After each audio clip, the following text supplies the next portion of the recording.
दयालु है ना, और इनको गीत गोविंदम इतना पसंद है, उस बात का मुझे प्रमाण मिल चुका है अभी।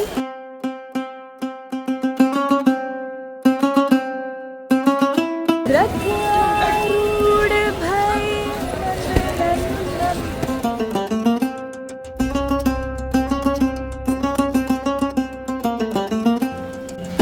हाथ में बहुत दर्द है, रात को पता नहीं कैसे सो गई थी मैं। गुड मॉर्निंग, राधे राधे, जय Shri Krishna, welcome to my new blog, जय जगन्नाथ। सो भगवान की जो रथ है वो कल पाक हो चुकी है और आज भगवान की पहंडी होगी, मंदिर के अंदर उनको विराजमान किया जाएगा रथ से। तो मैं तैयार हो चुकी हूँ अभी दर्शन करने के लिए। गुंडीचा के बाहर भगवान की रथ है, तो वहाँ पे इजीली अब दर्शन हो जाएंगे अच्छे से। यहाँ आए हैं जब से नींद पूरी नहीं हो रही है, पर मुझे ऐसा था कि मुझे दर्शन करने थे।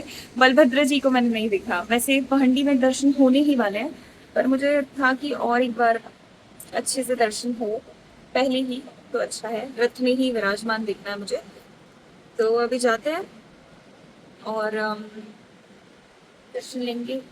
मेरी बैक बहुत ज़्यादा दुख रही है क्योंकि कल रात को पता नहीं मैं किस पोजीशन में सो गई होंगी। तो बहुत मुसीबत है। एक तो यहाँ जो पेन हो रहा है, ये तो हो ही रहा है, यहाँ टच करके एकदम जोरदार पेन हो रहा है। घर जाके थोड़ा सेक करना पड़ेगा। बारिश हो रही है अभी भी।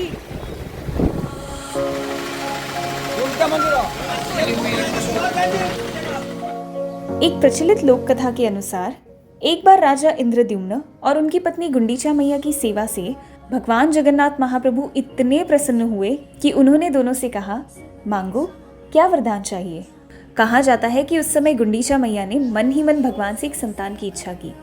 उनका भाव था कि उन्हें एक ऐसा पुत्र मिले जो उनके वंश को आगे बढ़ाए। वहीं राजा इंद्रद्युम्न ने मन में कुछ और ही सोचा। उन्होंने कहा कि उन्हें संतान नहीं चाहिए। उनका भाव था कि अगर उनके बाद उनके संतान से भगवान की सेवा में कोई भूल हो गई या उनके मन में कभी अहंकार अथवा स्वामित्व की भावना आ गई तो भगवान की सेवा में कमी आ सकती है। इसीलिए उन्होंने संतान न होने का ही वरदान मन में मांगा। ये सुनकर भगवान जगन्नाथ महाप्रभु हंसने लगे। दोनों ने आश्चर्य से पूछा, प्रभु आप हंस क्यों रहे हैं? तब महाप्रभु ने कहा, आप दोनों एक दूसरे से ही पूछ लीजिए कि किसने क्या मांगा है। जब दोनों ने अपनी अपनी मनोकामनाएं एक दूसरे को बताई तो राजा इंद्रद्युम्न गुंडीचा मैया से थोड़े नाराज हुए। उन्होंने कहा, आपने संसार की ऐसी इच्छा क्यों मांगी देवी? हमें तो भगवान के चरण में स्थान मांगना चाहिए। तब गुंडीचा मैया ने बड़े प्रेम से भगवान जगन्नाथ से कहा, प्रभु अगर ऐसा है तो आप ही मेरे घर लाला बनकर क्यों नहीं आते? इस पर महाप्रभु ने मुस्कुराते हुए कहा, अभी तो मैं यशोदा मैया और देवकी मैया के घर पुत्र के रूप में आ चुका हूँ, लेकिन तुम्हारे प्रेम को मैं खाली कैसे जाने दूँ? और तब महाप्रभु ने उन्हें एक वचन दिया, मैं हर वर्ष एक बार रथ पर विराजमान होकर तुम्हारे पास तुम्हारी गुंडीचा में अवश्य आऊंगा। वहां कुछ समय तुम्हारे साथ बिताऊंगा और तुम्हें अपने दर्शन दूंगा। कहते हैं ये सुनकर गुंडीचा मैया का मन प्रसन्न हो गया और इसी लोक कथा से जोड़ा जाता है भगवान जगन्नाथ की उस वार्षिक यात्रा को जब महाप्रभु श्री मंदिर से निकलकर रथ पर विराजमान होते हैं और अपनी मासी गुंडीचा के घर यानी गुंडीचा मंदिर जाते हैं। शायद इसी प्रेम में रथ यात्रा की सबसे सुंदर भावना छिपी है। भगवान केवल भक्तों को अपने पास नहीं बुलाते, कभी कभी स्वयं भी भक्त के घर चले आते हैं।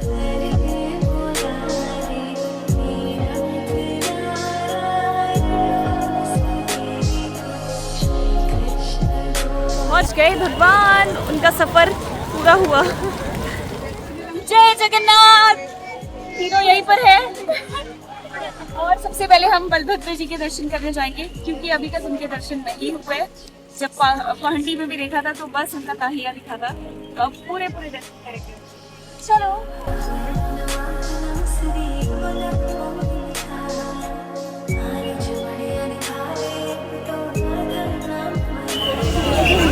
जय मां सुभद्रा।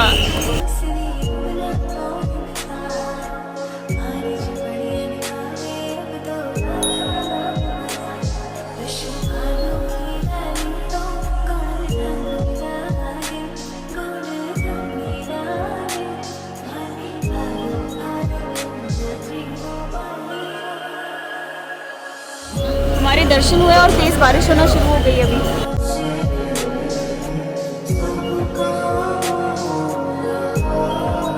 बिल्कुल बेस्ट दर्शन हुए। जो 2 दिन से हम प्रयास कर रहे थे ना, आज फाइनली इनको यहाँ विराजता देखिए। और जगन्नाथ जी आज काफ़ी ज़्यादा खुश नज़र आ रहे हैं, तो अच्छा लग रहा है देख के।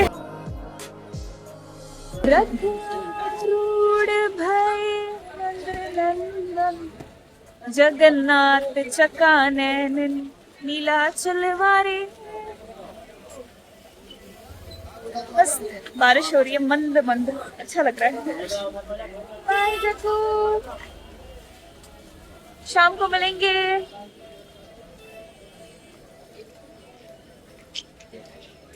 मन ही नहीं हो रहा है इनको छोड़ के जाने का। मैं जा रही थी, लेकिन मेरा मन हुआ कि भगवान के रथ के सामने बैठ के गीत गोविंदम का पाठ करूं, क्योंकि भगवान सामने ही है और फिर गीत गोविंदम सुनाओगे, उनको सबसे ज्यादा प्रिय है। तो मैंने कहा जाती हूँ वापस। इतने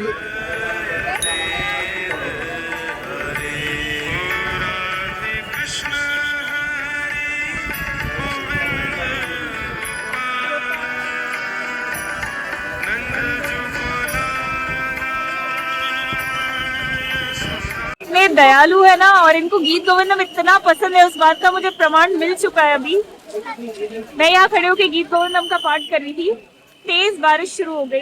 ये आंटी पीछे आई, आके अपने आप छाता लगा के खड़ी हो गई। मैंने बोला नहीं, उल्टा मैं कह रही थी अपना छाता दूर करो, पानी आ रहा है ऊपर से, तो वो आके मुझे छाते में ले लिया उन्होंने।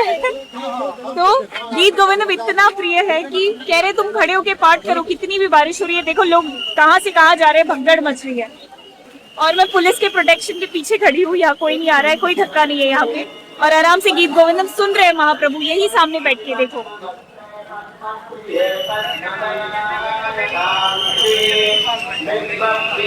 और एक आंख से मुझे देख रहे हैं कब से। गीत गोविंदम का पाठ करके उनको बाय करके आई, बाहर जैसी निकली बारिश बंद कि अब तुम जल्दी जाओ होटल चुपचाप। ये मुझे लग रहा है आरती अभी हो रही है। अब मैं जा ही रही थी, आरती शुरू हो गई। मैंने कहा आरती भी कर ही लेते, इतना अच्छा मौका मिला है।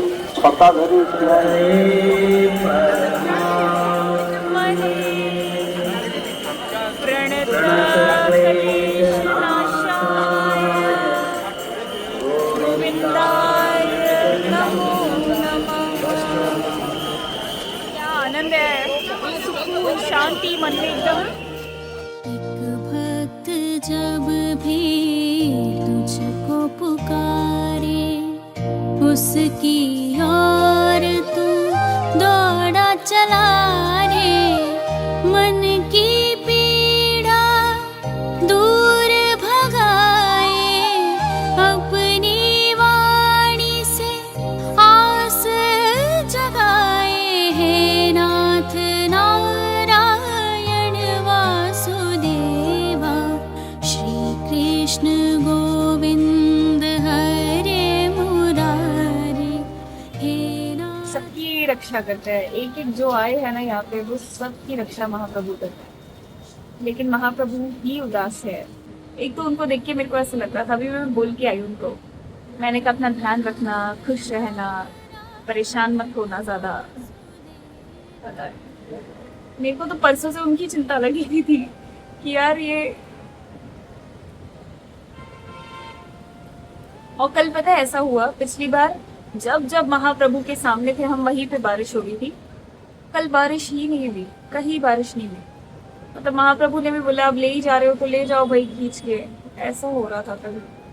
पर कल ठीक लग रहा था मेरे को। साथ उसके जो ले तेरा नाम रे। तो अब हम जा रहे हैं अल्हरनाथ, जिन्हें अल्लालानाथ भी कहते हैं। मतलब उनके 4 हाथ वाले विष्णु है ना, वो शंख पद्मा गदा और चक्र वाले, तो उनके दर्शन है वहां पे। और एक है खीर छोरा गोपीनाथ, जिनकी लीला मुझे बहुत ज्यादा पसंद है, जो रेमुना में है, जो यहाँ से थोड़ा दूर है। और मौसम भी थोड़ा ऐसा हो रखा है, तो हम सोच रहे हैं कि वहाँ जाए या नहीं जाए।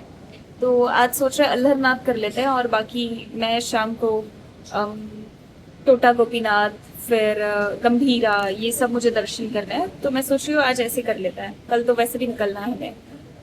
तो अब पहले लीला सुन लो। कभी आपने सोचा है अगर जगन्नाथ जी के दर्शन ही न मिले तो भक्त कहाँ जाए? और इसी प्रेम की एक अद्भुत लीला हमें लेकर आती है ब्रह्मगिरी के श्री अलारनाथ जी के चरण में। पुरी से लगभग 20 से 25 किलोमीटर दूर ब्रह्मगिरी में विराजमान है भगवान विष्णु के चतुर्भुज स्वरूप श्री अलारनाथ। ये वही धाम है जहां हर साल भगवान जगन्नाथ के अनावसर काल में हजारों लाखों भक्त दर्शन के लिए पहुंचते हैं। कहा जाता है कि इस स्थान का संबंध बहुत प्राचीन काल से है। एक परंपरा के अनुसार सतयुग में स्वयं ब्रह्मा जी ने यहाँ भगवान नारायण की आराधना की थी, इसीलिए ये स्थान कहलाया ब्रह्मगिरी। और आगे चलकर भगवान की सेवा दक्षिण भारत के आलवार भक्तों की परंपरा से भी जुड़ी है। इसी कारण भगवान को अलवरनाथ अर्थात अलवरों के नाथ कहा जाता है।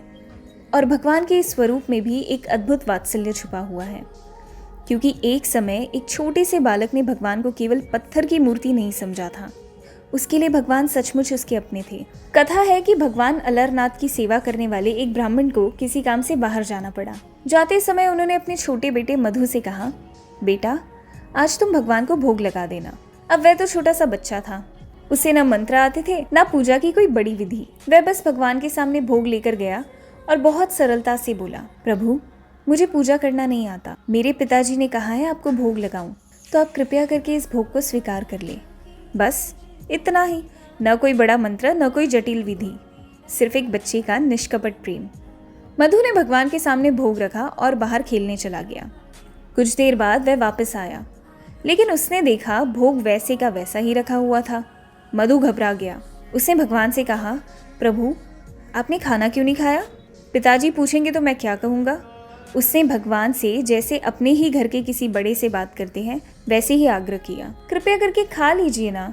कहा जाता है कि उस बालक की सरल भक्ति से प्रसन्न होकर भगवान ने स्वयं भोग स्वीकार कर लिया।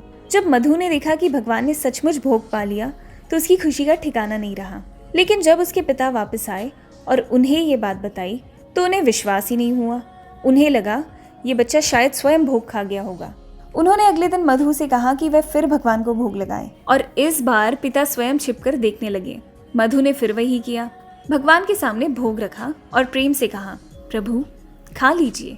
कुछ समय बाद भगवान ने फिर उस भोग को स्वीकार करना शुरू किया और तभी पिता ने अपनी आंखों से ये अद्भुत लीला देख ली। कथा के एक प्रचलित रूप में बताया जाता है कि भगवान जब भोग ग्रहण कर रहे थे तब गर्म खीर के कारण भगवान के शरीर पर उसके निशान पड़ गए और विशेष रूप से भगवान के हाथ पर जलने का निशान दिखाई दिया। तब उस पिता को समझ आया कि उनका बच्चा झूठ नहीं बोल रहा था। वह जिस भगवान को अपना मित्र समझकर बुला रहा था वह भगवान सचमुच उसके लिए प्रकट होकर भोग स्वीकार कर रहे थे।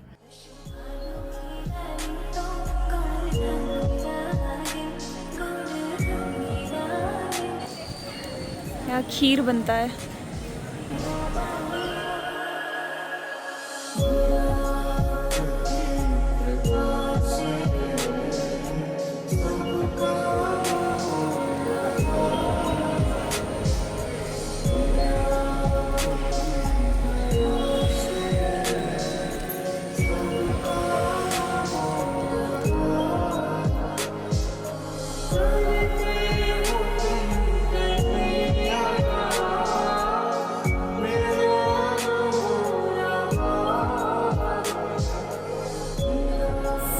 रूम में आए थे, रेस्ट किया।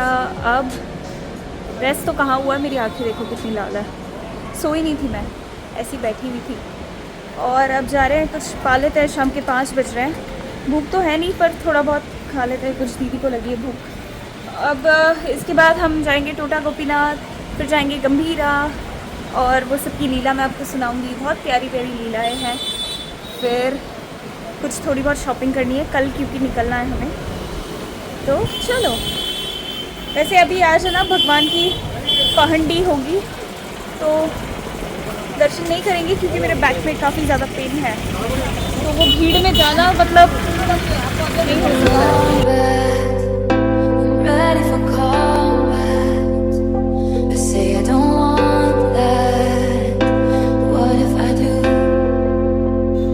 मैंने कहा था टेस्ट करना है।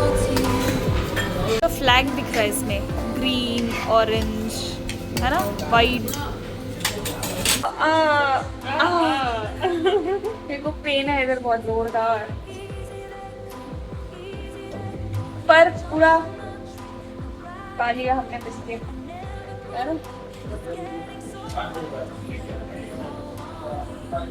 अब जाएंगे हम यहाँ से, ऑटो करेंगे टोटा गोपीनाथ, गंभीरा, जो भी पहले पढ़े वहां जाएंगे। तब तक आप है ना गंभीरा चैतन्य महाप्रभु कौन थे वो वाली लीला सुने, ठीक है। और गंभीरा क्या है उसके बारे में मैं आपको बता दूं।